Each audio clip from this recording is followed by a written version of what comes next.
silence is not an option. That was the statement that began a long letter from Ben and Jerry's condemning the murder of George Floyd. In part, it read, "All of us at Ben and Jerry's are outraged about the murder of another Black person by Minneapolis police officers and the continued violent response by police against protesters. We have to speak out. We have to stand together with the victims of murder, marginalization, and repression because of their skin color, and with those who seek justice through protests across our country. We have to say his name, George Floyd." Well, joining us today in a very special Black Press of America interview is the CEO of Ben & Jerry's, Matthew McCarthy, and also with us, our NMPA national columnist and Houston Forward Times associate editor, Jeff Boney. Jeff, Matthew, thanks a whole lot for joining us this afternoon. And Jeff, I know you want to jump right in there and talk about that statement with Matthew. Yes, that was a very profound statement, and I guess one of the first to talk about dismantling white supremacy and various other things. Matthew, thanks for joining us. Over the years, you all at Ben & Jerry's have had some really strong issues that you've gotten behind, whether it's environmental issues or whether it's defense or children. But what made you guys draw a line in the sand? I know you supported Black Lives Matter with a statement back in 2016, but you guys came out a lot stronger this time with your most recent statement. What was the defining moment to make you guys come out with that statement? Well, thank you, Jeffrey. Thank you, Stacy. It's an honor to be on with you, and thanks for including me in this dialogue. To your point, Jeffrey, this is not a new thing for Ben & Jerry's. And when we went on record supporting Black Lives Matter, we had tremendous support at that time from our fans and from people, but we also had a lot of people say, well, what about all lives? Don't all lives matter? And then blue lives, what about blue lives matter? And I think, in the intervening years, we've continued to sharpen our focus, sharpen our listening, sharpen our learning, and me personally as a white man of privilege to sharpen our learning in this space. And we continue to focus our efforts specifically on front-end criminal justice reform. And that's something that we started about a year and a half ago, and we've continued that. So we've been working in this space and also really relying on the input of trusted partners outside the business. I could say we like to think we know things about making ice cream, but we don't always know what to do in the world around us. And so I'd say the strike point for us was the murder of George Floyd. And it wasn't just that, it was many other killings and many other injustices. And so the team worked very hard. My team, I didn't write the statement, my team wrote the statement, and I consulted with them on that. But we came together on that and put that out. And I'm proud of that statement, but it's just words as well. And there's a lot more action that needs to follow it. So what does that action look like, Matthew? I mean, you're right that these are statements, these are words, and we appreciate those statements and words, but there has to be some, as they say, meat on the bone and put some teeth in it. So what actually are you doing or planning to do to actually put those words into some actionable items for Black Americans particularly? It starts at home. Ben & Jerry's is a very white company. We're in a very white state in our home in Vermont, and I don't say that other than to state a fact. And over the past couple of years, we've put a real focus, a bigger focus on structural racism within my business, within our teams, to ask those questions. And we've picked up momentum on that internal effort. We've got outside consultants that come in and help us to do root cause analysis around what is the structural racism within Ben & Jerry's. And starting with my leadership team and I, and now we've cascaded that out to a number of let's say, kind of focus areas. And it's all about results-based accountability. And so I'm not here to say we're experts or we've made the progress that we need to, but last year was an important time for us to step forward and to ask those questions. Why are we so white? Is our franchisee network so white? What are those things that we don't even see that are blocking us from bringing this focus on equity in and through our business first, and then to start looking also at our value chain, all of our suppliers, from migrant workers who work on our dairy farms, farmers here in Vermont and in other parts of the world, all the way through to the people who supply us with all the stuff that helps us make our ice cream. And in past years, we've been just too slow, to be honest with you. And I don't think we knew how to do it, to be honest with you. I don't think it was any ill intent. I don't think anybody, from an overt racism perspective, I don't think that really exists. But the bigger part of the iceberg is the part under the water, and that's the structural racism part. And so that's the work that we started probably a couple of years ago. Last year, it picked up a lot more speed, where we had very specific plans with consultants' help, outside experts from the movement, to help us do that root cause analysis, or let me say start that root cause analysis. And so this year we've kind of picked up speed on that. We have teams that we kicked off several weeks ago, specifically on focus areas. And I'll just be super direct. We got a hell of a long way to go. And, excuse me. And Matthew, a lot of people are saying that it's one thing, and I think to Jeff's point, to make a statement, well, we have a publisher, Chris Bennett from the Seattle Medium. He's one of our publishers in the Black press, and he writes in, he's one of many who are watching. He says, is Ben & Jerry's going to advertise their brand across the country through Black media, more specifically the Black press? It's one thing to make a statement through Twitter, which is free. It's another thing to make an economic and social, not social media statement. Any response to that, Matthew? Yeah, absolutely. I'd love to answer that. We don't spend a lot of money in advertising, but we do spend a decent amount of money through social media and engagement. And we have increased what we've done in terms of spending and connection outreach and building connection with the Black community, but we haven't done enough. And I think so. Advertising or dedicating more of our marketing investment, the stuff we spend money on, to communities of color is something we need to do more. We will do more. And I think the other thing I would say is there's a lot more we can do for all of our suppliers, right? So when we think about this larger topic of economic opportunity, Ben & Jerry's, Jerry and Ben, two white guys, founded this business on this idea of linked prosperity, as that when we grow, everybody who we can touch also grows. And unfortunately, we haven't put enough focus in our past years on the Black community, on communities of color. And so the advertising piece is one of them.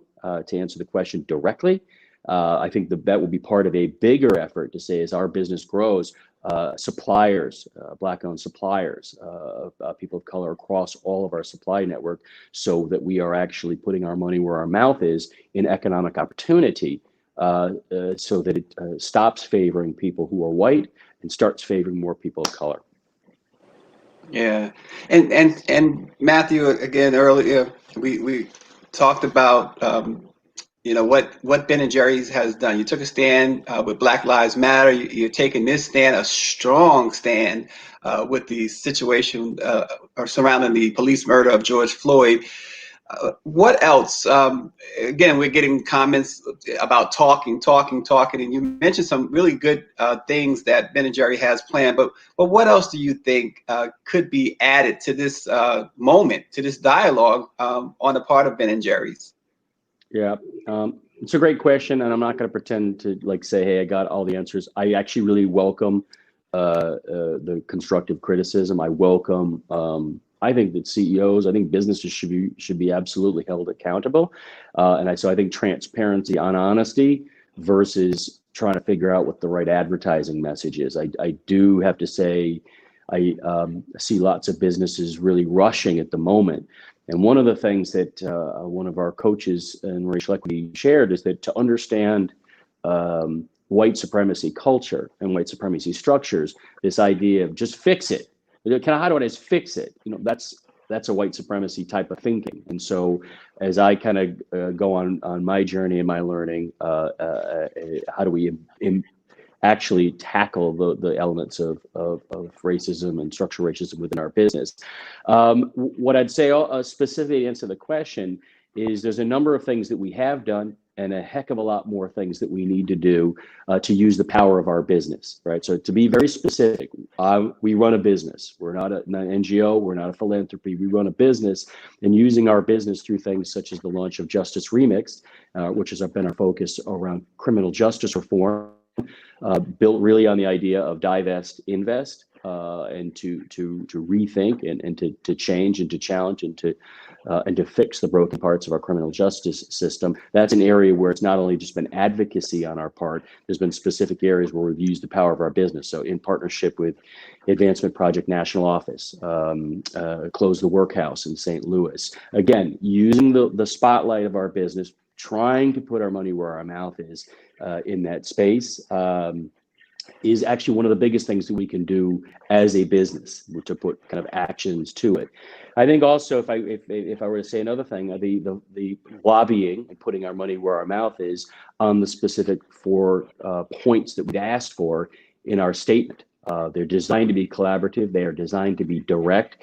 Again, I'll say it, we don't claim to have all the answers, but working particularly with our outside partners who understand the movement and understand and guide us a bit, they help us direct the energy of the business. Again, we like to think we can make ice cream pretty good, but we really rely on our outside partners to help guide us to actually continue to amp up the things that we're doing as a business with both our actions and our influence. Yeah, Jeff? Yes, Matthew, you brought up some great points. You know, racism is a learned behavior. It's a taught behavior. Can you tell us about the first awareness for you as it relates to what racism was and how you evolved to have the belief system that you have today?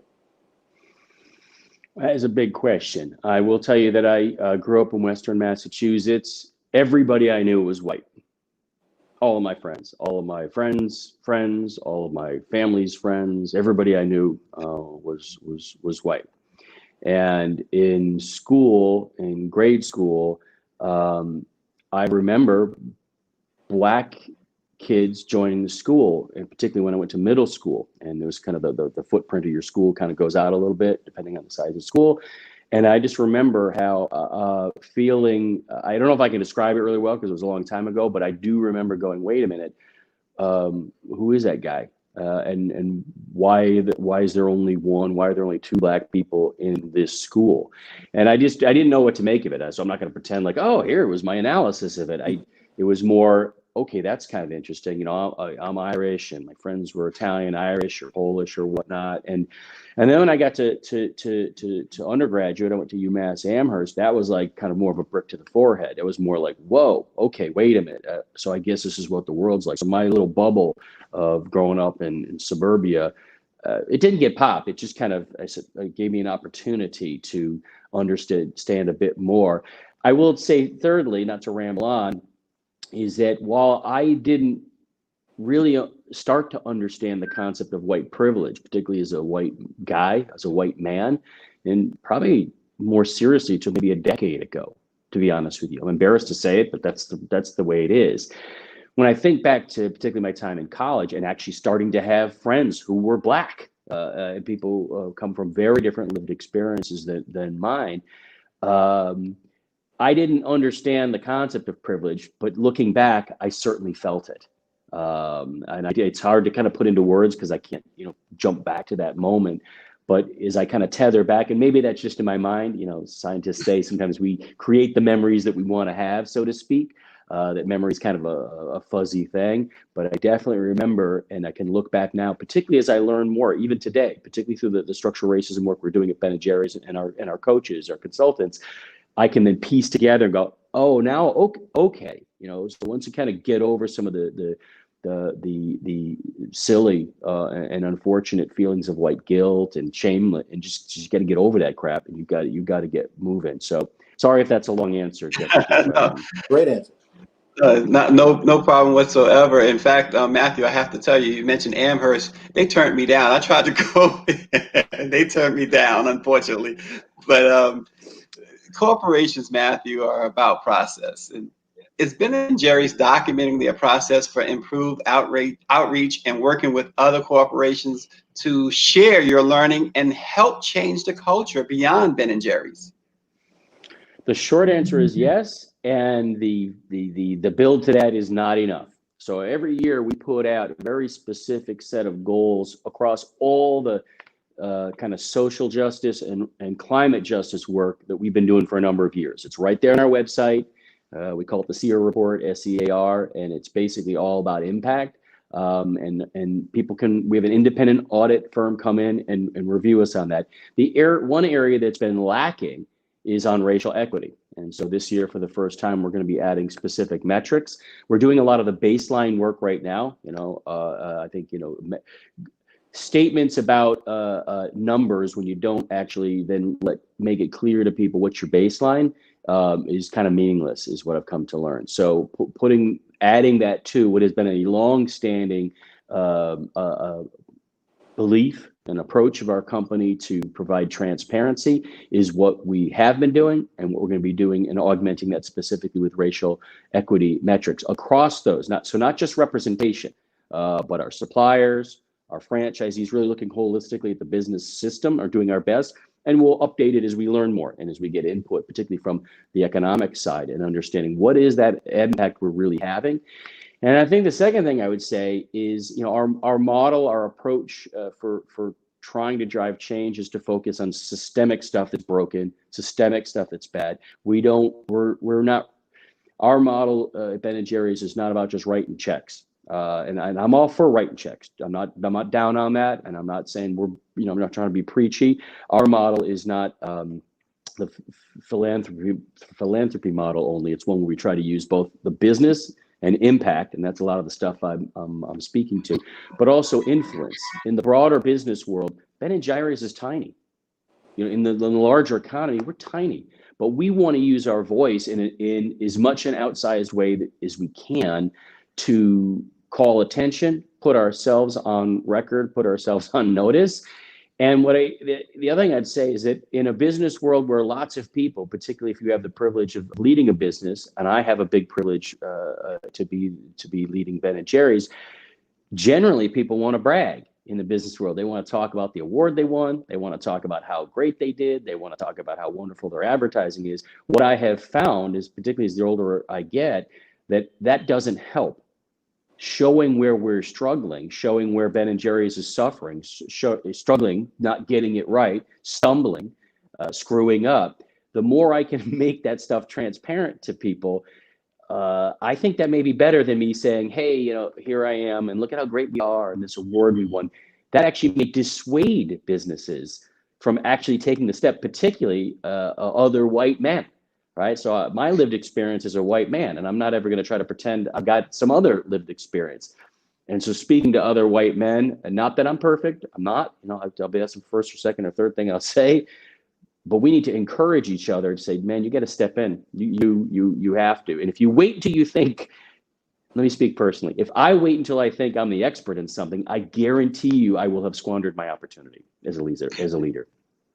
We are live, the Black Press Live, with Matthew McCarthy, the CEO of Ben & Jerry's. We also have our great national columnist, Houston Forward Times editor, Jeffrey L. Boney. Matthew, one of our viewers, Tremaine Chapman Rose, says, thanks for your mom's dairy options. Do you have minority scholarship programs for college students looking to venture into business management or entrepreneurship? That is a great question. So two things I'd say on that one is, yes, we do have scholarship programs within Ben & Jerry's for employees. And no, we haven't created external ones, but that's one of the things that we're working on as part of those work streams I mentioned earlier. And so I'm very open to share with you that that's something that we need to do.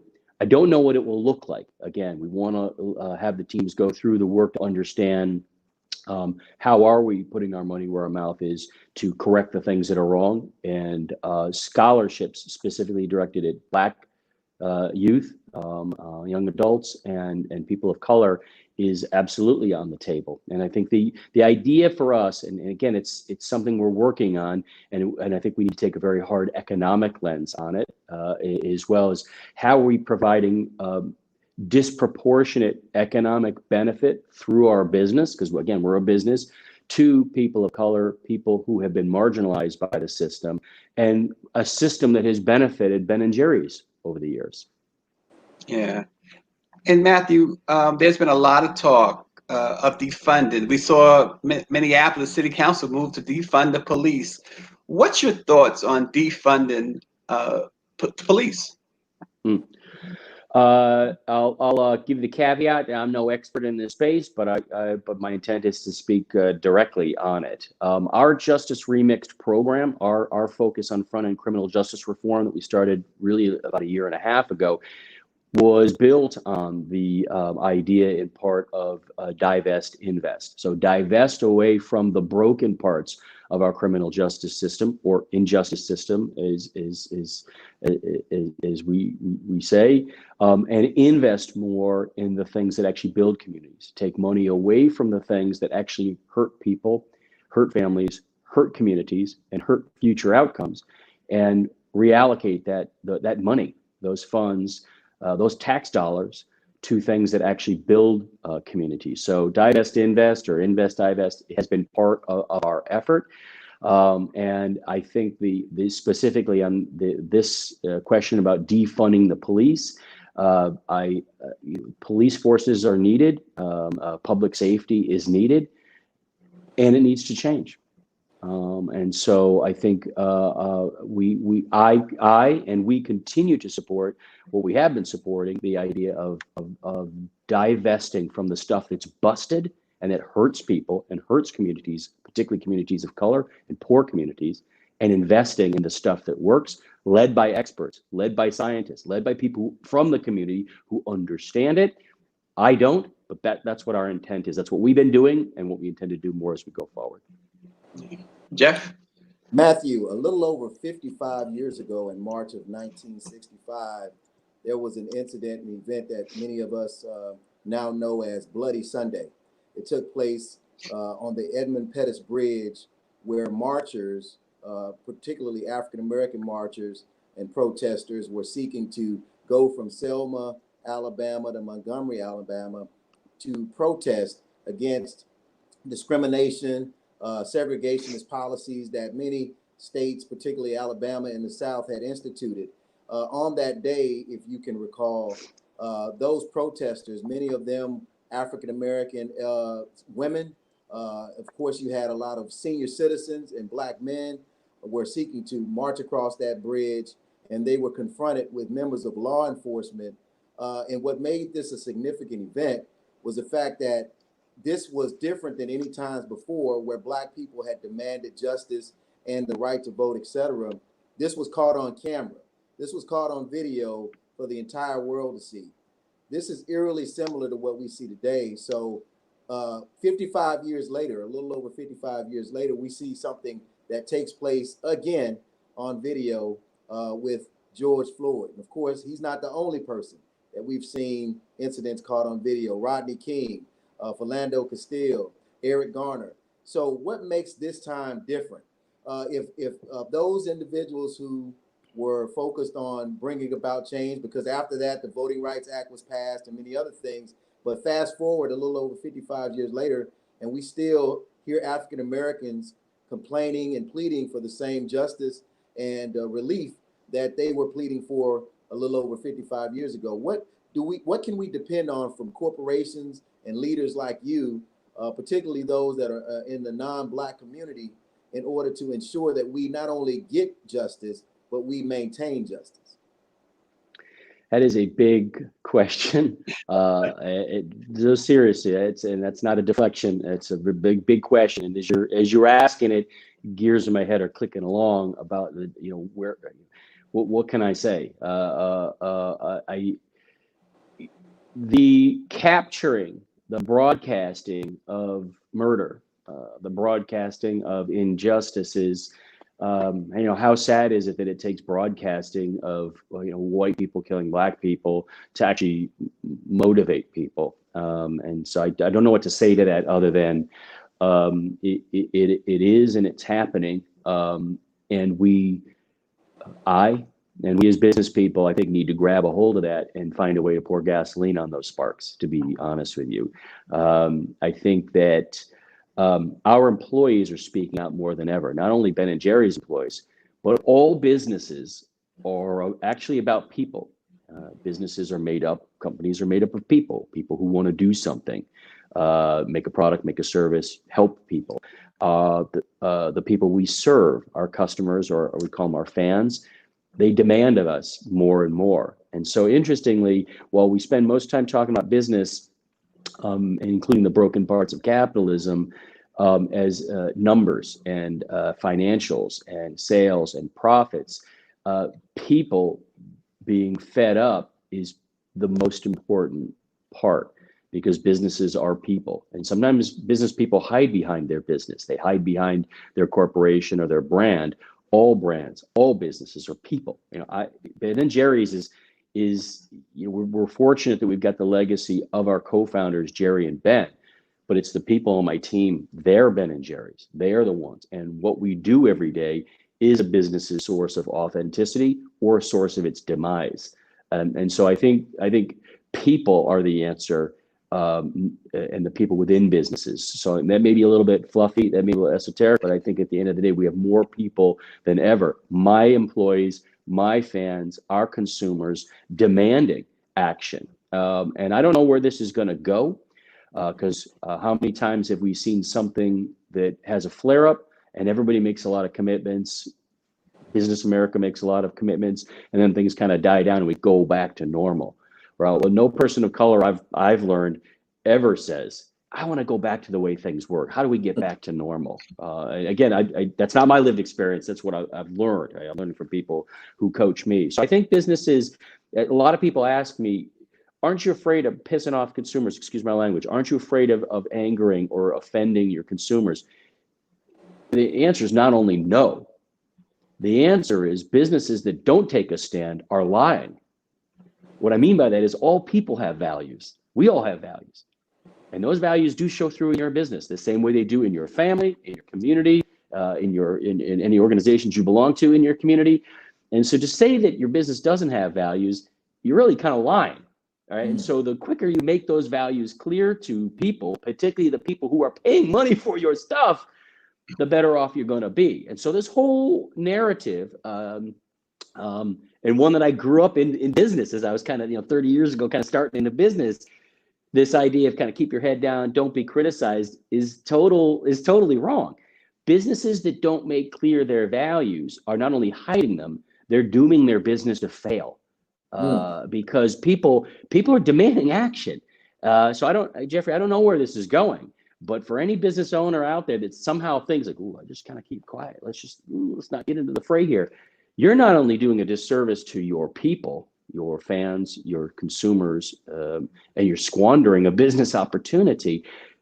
Businesses that don't do something above and beyond selling stuff, they're dead probably, and they just don't know it yet. And so I'm not saying we always live by that, but that's kind of where I'm coming from. Yeah, and Matthew, what you just said is profound, and I want you.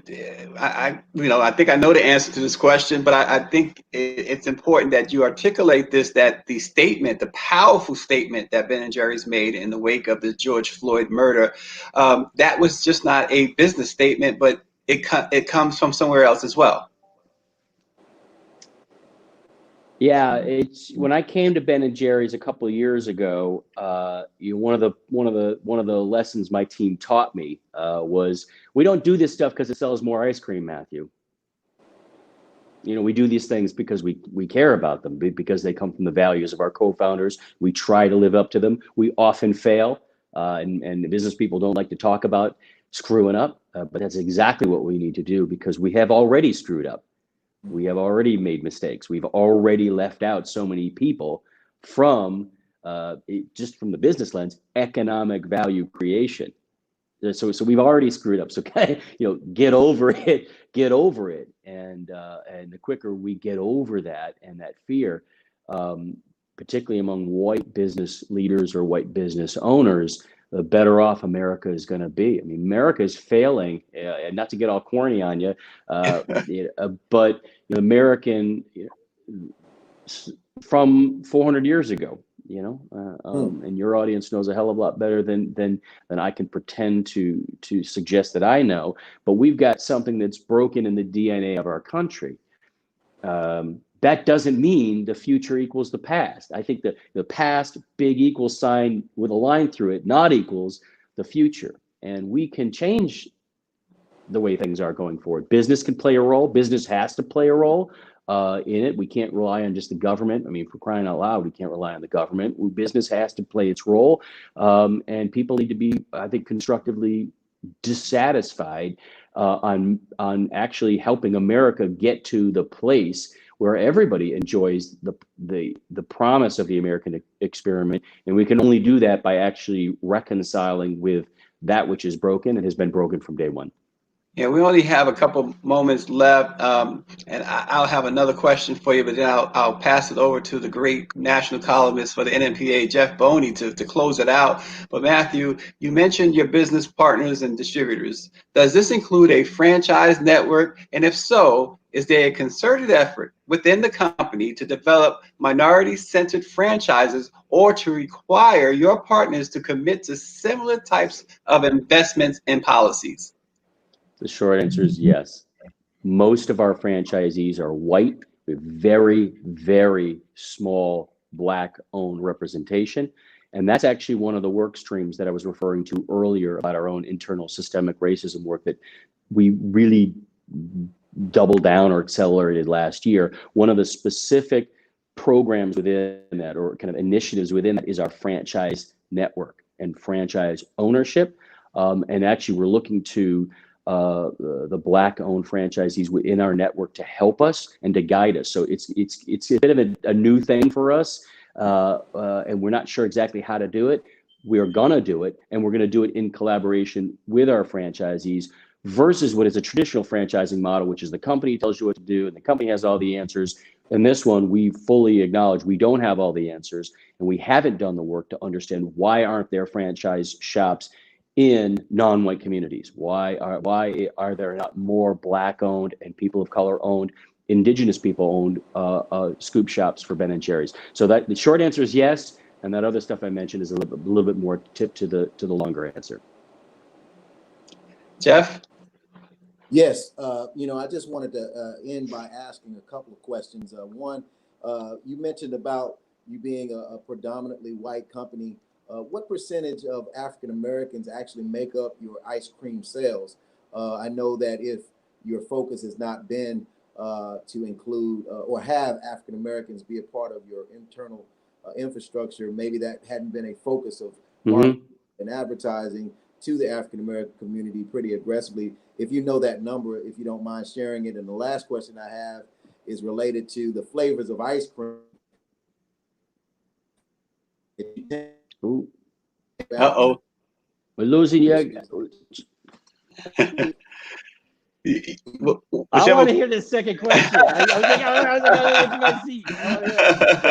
Well, I said, my second question was relative to the naming of the flavors of ice cream that you guys have. I know that you guys tend to name ice cream after certain flavors, taking on certain issues and causes, and you most recently have done so relative to Black Lives Matter and other things, as far as pushing back on police brutality and other things. Can you speak to those things? Yes, sir. I'll try to be brief. You guys need to join questions. First one is from an index perspective. Black people, people of color, they eat our ice cream. They are our consumers at the same level as the population of the United States. So we are not over or under indexed, as we would say, in terms of kind of fair share of who eats Ben and Jerry's or what households buy Ben and Jerry's. And for that, I'm grateful. And I think it may be to maybe the appeal of the bread. That being said, the number of Black people in my company is well below that. The number of Black people in positions in leadership in my company is very low. Just super direct. Right, so there's a higher percentage of people who buy Ben and Jerry's who are Black over other minority groups than the people in my company. That's not right. Now, I can blame it on, okay, we're in Vermont and 95% of the people in Vermont are white. That just doesn't pass the smell test anymore, right? And so that's why we've been doing this work, and just to kind of put it out there, to close that gap and to fix something that's not right within our own business. And on the flavors, the flavors, it's kind of this crazy idea where it's like, Jerry and Ben had this idea early on that ice cream can be a great way to have a tough conversation. And it can be, I know that may sound silly, and I don't mean to minimize tough conversations, but that's literally kind of one of the things that they said. And also our independent board of directors. So we've got an independent board of directors that was established over 20 years ago. They are a guide to what we do. Most of our board of directors are from social justice movements. They've got lots of expertise, decades. I rely on my board of directors to help guide us, including on new product development. They help us go forward. And so while we will not rush to put out an ice cream flavor around the murder of George Floyd, to be super blunt, we need to really be considered and really make sure that we're not profiteering or doing something that could be hurtful. That being said, using the power of our business includes using the power of our ice cream, which includes the flavors that we put out. So yes, sir. There's a lot of people working on what this might look like as we go forward. I hope I answered your questions, Jeffrey. Yes. Well, I know you have one that just came out called Resist. Jeff is on top of like he's on top of everything, Matthew. You can always count on Jeff. That's why he's our award-winning national columnist. Jeff, we appreciate you, Matthew McCarthy, CEO of Ben & Jerry's. Just one last question that just came in, and I have to ask you before we let you go. How does someone become a Ben & Jerry's franchisee? Okay, go to our website, and you can see the information, or you can get me on LinkedIn. Right. So the main way that people come in is either pick up the phone and call us, or they go to our benjerrys.com website. Or you can hit me up on LinkedIn, and I'll make sure you get connected with the right folks. And I would love to hear from you. Yeah. Tomorrow noon, we will be talking to another CEO, Kevin Cohey of United One Bank, at noon tomorrow. And then tomorrow night, we're going to continue the Black Press of America's Appreciation of Black Music Month with a special appearance from the great Jody Watley. So tune in tomorrow at 7 p.m. Thanks a lot, Matthew McCarthy of Ben & Jerry's, the CEO, and of course, our great national columnist and Houston Forward Times editor, Jeffrey Boney. Thanks a whole lot for taking out and spending with us. And thank you all for watching. Stay safe, everyone, and stay well. All right. Thank you. Thank you very much.